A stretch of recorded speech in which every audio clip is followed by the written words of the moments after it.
Welcome to the 24-Hour Boss Podcast. On today's show, I had a chance to talk with the cookie mogul, Cory Nieves. This young man became the founder of his own cookie business at 6 years old, which came about with him wanting to help his mom get a car because he was tired of seeing her ride the bus. He started selling hot cocoa in his Englewood, New Jersey neighborhood, which led him to sell other treats such as cookies. After finding the perfect chocolate chip cookie recipe, his cookies became a hit. Over the years, his continued success has put him in the spotlight as a cookie mogul, being featured on Ellen Degeneres Show, CNBC's The Prophet, ABC News, and even Oprah Magazine. Today, we catch up with him to find out more about his cookie business. Welcome to the 24-Hour Boss Podcast. This is the show where we talk about business, online marketing, and side hustles. You ready to dive into it? Let's talk about it. I'm honored to have him as a guest today. Mr. Cory, welcome to the 24-Hour Boss Podcast. Thank you. I'm honored to be here.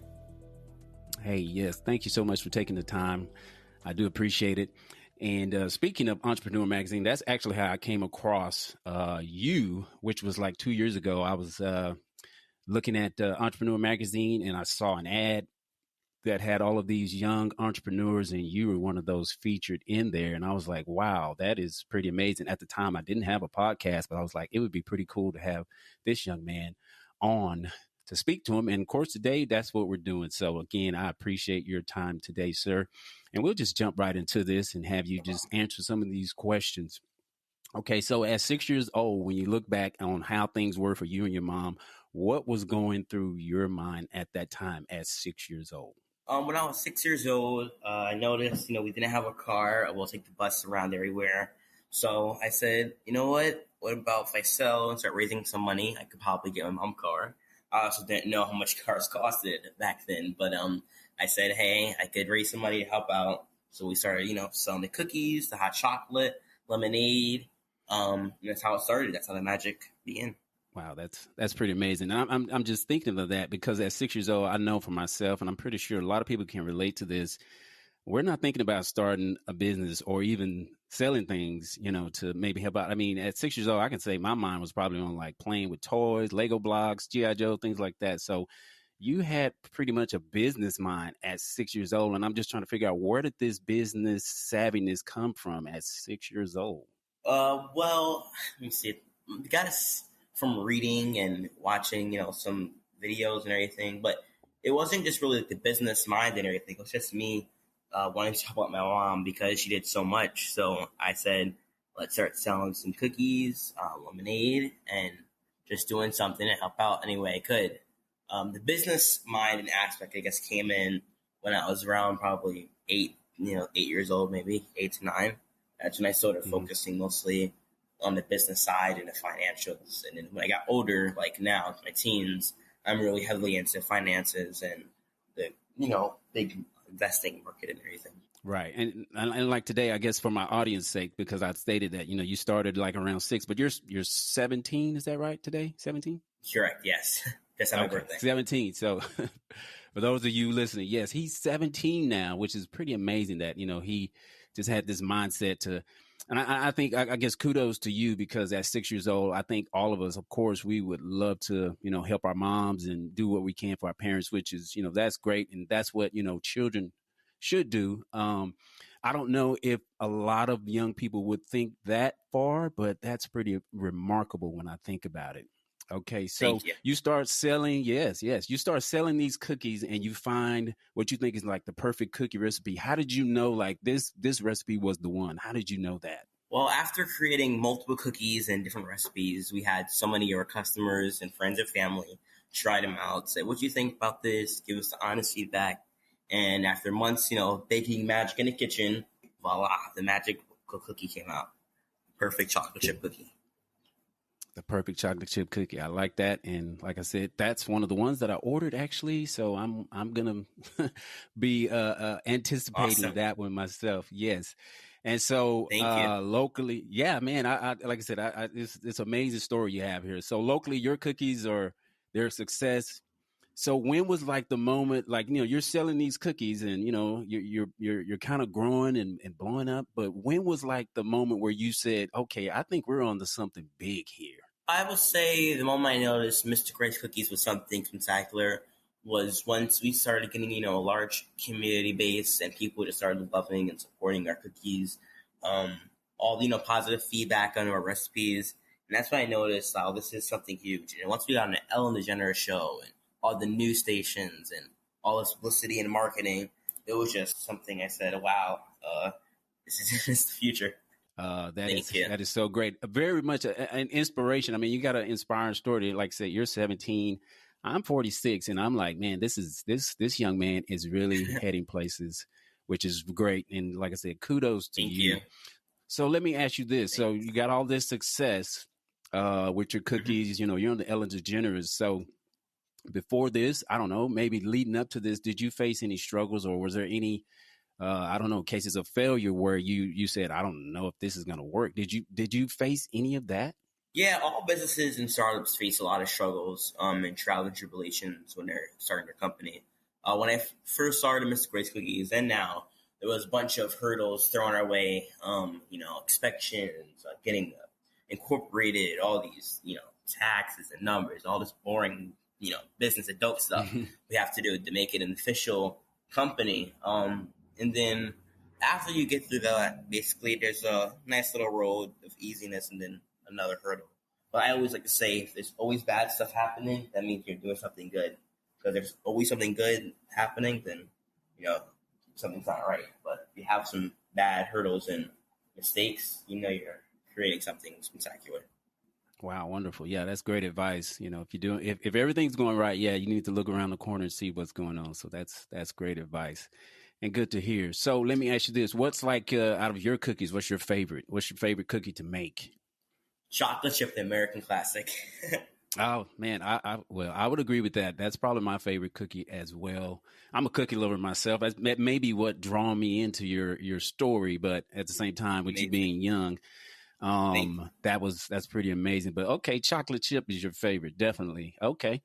So let me ask this question. So there's a lot of people that they struggle with fear, of course, and they're afraid to like take the next step and start in business. What advice could you give maybe somebody your age, or even, like I said, I'm in my 40s. So even in my 40s, I hear people, they still struggle with fear. And even for myself, even starting, this podcast, it was like, well, should I do it now? But what advice could you give someone your age, or even someone business-minded individuals, entrepreneurs, in regards to fear? What advice could you give them? I would say everyone has fear. You're always going to have something that you're scared of doing, but you just make sure if you're scared, just remember what you're doing it for and give it a chance and try. Because when I first started doing, speaking engagements and talking on stages and everything, I had a huge amount of stage fright, and I would be shaking behind the stage and drinking so much water and eating cookies. But when I went on the stage, I would always just imagine everyone as like a, silly animal or a fruit or something, or think of something else that was funny. So I would distract what I was doing. But after a while, you get used to it, and your fears, you'll learn to cope with your fears and, beat your fears. But remember, having a fear is something that makes you stronger too, because, something to learn and you deal with. So it's always good to have fears too, but you can always pass them. All right. Great advice. I love that. Okay. In regard to marketing, there are a lot of people that struggle with marketing, and, a lot of entrepreneurs, they struggle with marketing. They seem to get overwhelmed with various platforms. Is there any marketing advice you could provide to entrepreneurs, or even, like I said, someone your age that may be wanting to start a business? What advice could you offer? Well, marketing is number one thing you need in business. So always do Instagram, TikTok, Facebook, Twitter. There's so many things that you could do for marketing. Something funny, something to get viral and get everyone's attention. Make sure when you do something that's unique and something people are like, wow, I like this, and boom, you have your audience right there. That's why a company spends millions of dollars every day to marketing to get user attention. And even companies, big companies, they do things on purpose. So they'll go on the news, and that will increase their brand awareness because it's something happened that's funny and people get knowledge of it. So marketing's always something you need, and you should always have some good marketing person, or you can even watch YouTube videos on how to do some Instagram and tweeting and stuff. Okay, great advice. In regard to marketing, let me ask you. So, in regard to your business, what do you find like one of the platforms more? I would say where you get more attention, like I don't know, Instagram versus Facebook or YouTube.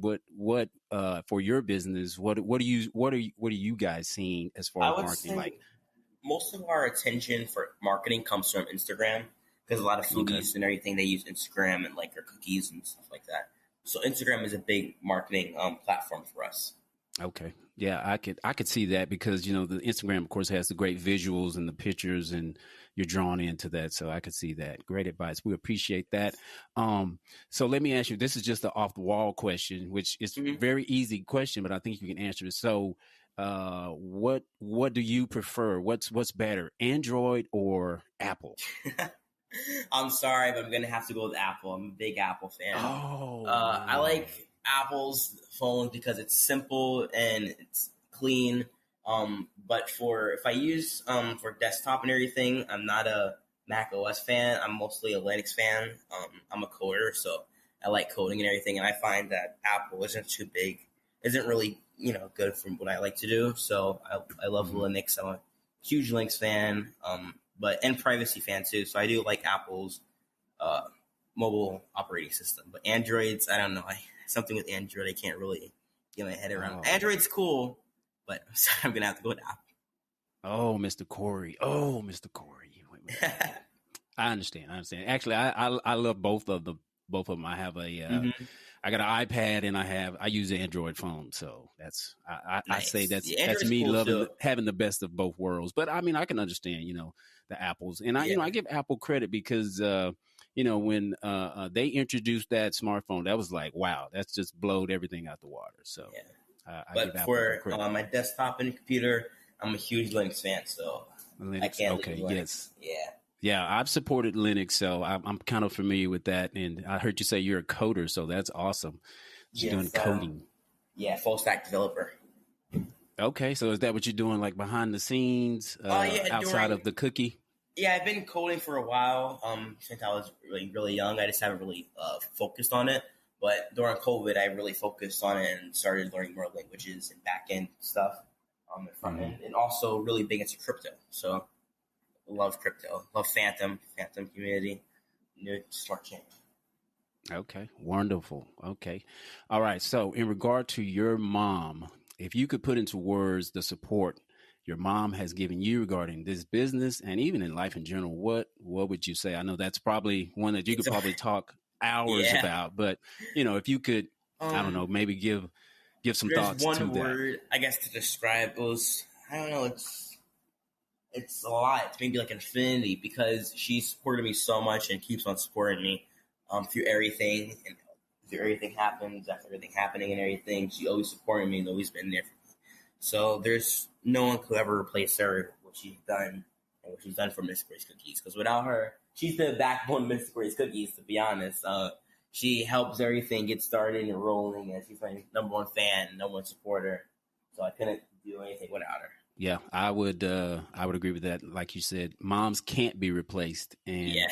it's so much that they do. And I think I read that. I read a few articles in regard to that. How your mom was, she was there with your business, helping you behind the scenes and all of that good stuff, helping it to grow. So kudos to your mom. Definitely, please give her a shout out from me. Just saying, hey, well done, mom, for Thank you. all the hard work. Yeah, she's We can amazing. definitely not replace our moms. So Nope. my sentiments exactly in regards to moms. All right. So you stated in an article, I think it's nj.com, I guess that's newjersey.com in 2013, I want this business to grow and I want to help the world and make the world a better place. Do you feel like through this business, you have made the world a better place? Well, I believe I just started. There's no official ending to making the world a better place, no official cure to help everything that's going on. But I like to spread happiness and joy. I want to, our cookie company, we donate tons of our funds to profits to the different foundations and support many foundations and communities. It's always good to give back to the community because they supported you into who you are now. So there's no finish line to when you're done supporting. Just like ongoing thing to keep helping other people. Awesome. So I would say that I you. definitely agree that, you're still working on making the world a better place, but I would say that you're right there in doing that. And not only that, you're acting and you're proactive in making the world a better place. So, Thank you. Right. So where can our listeners connect with you online, or where can they find you? You can find me on Instagram, TikTok, what else? Twitter. Pretty much you can find me on all my socials. That's where you can find me. All right. Well, definitely appreciate your time today, Ms. Cory. Like I said, I want to say again, I appreciate you, sacrificing your time, and glad we were able to actually conversate. And I'm glad I was able to actually awesome. talk with you. Yes, I appreciate it. That was Mr. Cory Nieves of Mr. Cory's Cookies. Very nice young man and a very busy young man, if I might say. But I'm glad we were able to talk. I also want to thank his press team for arranging the schedule so that we could speak with him. And we wish him much success. I also want to thank you for listening to this episode. If you are not a subscriber to our podcast, I encourage you to subscribe. We have some great episodes coming up that you don't want to miss. Also, if you could be so kind to give us a review on iTunes, this helps our ratings and helps to ensure our podcast is discovered by others. Well, that's all we have for this show. Thanks for listening, and we'll see you on the next episode.